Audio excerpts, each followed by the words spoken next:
Okay, let's jump in. Today we're taking a deep dive into Psalm 74. Right. And it hits you pretty hard right from the start. It really does. This isn't some gentle reflection. It's a raw cry. Comes from a place of real pain, real destruction. hmm And what's striking is that immediate tension. You feel this deep questioning aimed right at God, like, why have you rejected us? Yeah, that forever part is intense, and it's right there alongside these incredibly vivid descriptions of suffering. Awful stuff. So our goal here really is to explore how this ancient text tries to make sense of, well, what feels like God just being absent or silent right when everything's falling apart. Exactly. And the psalm doesn't hold back on describing what the enemy did. It talks about them bringing ruin to the sanctuary, the holy place. It says they burned your sanctuary to the ground. Mm. The language is just so graphic. Very specific, too. It's more than destruction. It feels like intentional desecration. Definitely. It mentions how they smashed all the carved paneling, the beautiful sacred artwork. And that they roared inside the place of worship, turning it hostile. Yeah, and setting up their own standards as signs, their flags or symbols, right there in the holiest spot. It's like a complete takeover. Physical, symbolic, spiritual, the works. And it emphasizes the scale, right?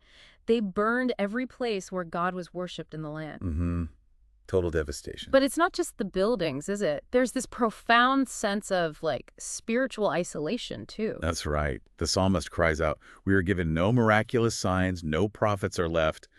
There's this feeling of being cut off. And none of us knows how long this will be. That uncertainty must have been agonizing. Your world's in ruins, and the usual ways you'd expect to hear from God or see intervention, they're just gone. Yeah, and that pain gets sharper with the question, how long will the enemy mock you, O God? It's almost challenging God's honor, like, how can you let this happen? Exactly. Which leads straight to that question about God's inaction. Why do you hold back your hand, your right hand? You feel that helplessness, that sense of, come on, do something, especially when they remember what they believe God has done in the past. Right. And that's where the psalm takes this really remarkable turn. Yeah, this is where it gets really interesting, I think. After painting this bleak picture, this absolute devastation and questioning. It pivots dramatically. Completely. It Yeah. shifts from that despair to this powerful declaration, remembering who God actually is and what God has already done. And that shift is crucial for understanding the whole point, isn't it? Moving from the awful now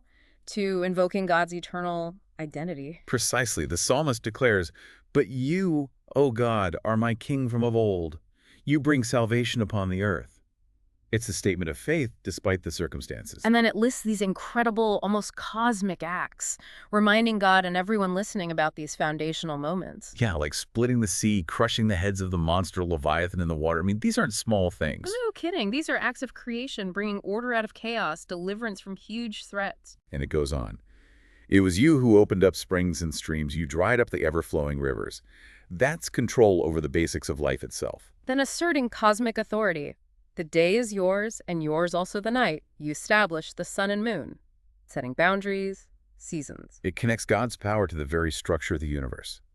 It's a reminder that this is a God capable of immense, world-shaping action, not some minor deity. So what does this ancient cry mean for us? How does it speak across time? Well, I think the core appeal becomes really clear. The psalmist is essentially using God's own identity king, creator, chaos tamer, and God's past actions. As the reason why God should act now, it's the basis for the whole plea. Exactly. It's like saying, based on who you are and what you've done, this current situation shouldn't stand. You need to intervene. So connecting that to just, the human experience, it's about finding grounds for hope even when things look hopeless, using past knowledge, past promises maybe. Right. Whether it's about God or history or core beliefs you hold, the psalm's cry isn't just held. It's rooted in, remember who you are. Remember your covenant, your promises. They're holding up God's own nature as the reason God should act. Remember the people you purchased. Have regard for your covenant. Rise up, O God, and defend your cause. It's actually a pretty powerful strategy for dealing with suffering, isn't it? Yeah. Be honest about the pain, the feeling of abandonment. Yeah, really name it. But at the same time, anchor yourself in the deepest truths you know about power, identity, history, to fuel that plea for change. So maybe a question for you listening is, when you face those times of silence or devastation in your own life, What past power or promises do you find yourself holding on to? What are those anchors for you? And how does that ancient strategy from Psalm 74, using what you know something is or what it has done as the very basis for your hope or your appeal, Yeah. how does that resonate with you in your own search for meaning or intervention when things get tough? Yeah, definitely something worth thinking about.